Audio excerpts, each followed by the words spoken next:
كورونا فيروس. هذا أحد شوارع العاصمة الصينية بيجين.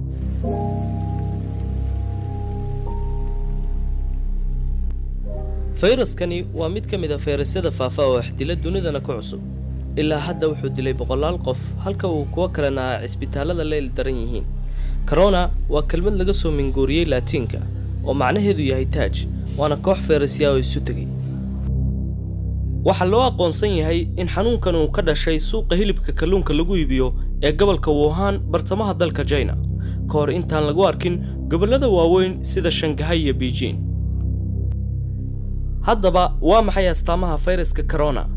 xanuunkani marka uu kugu dhaco waxaad dareemaysaa neefsashada oo kugu adkaata, qufac joogto ah iyo sanbabada oo aad ku xanuuna.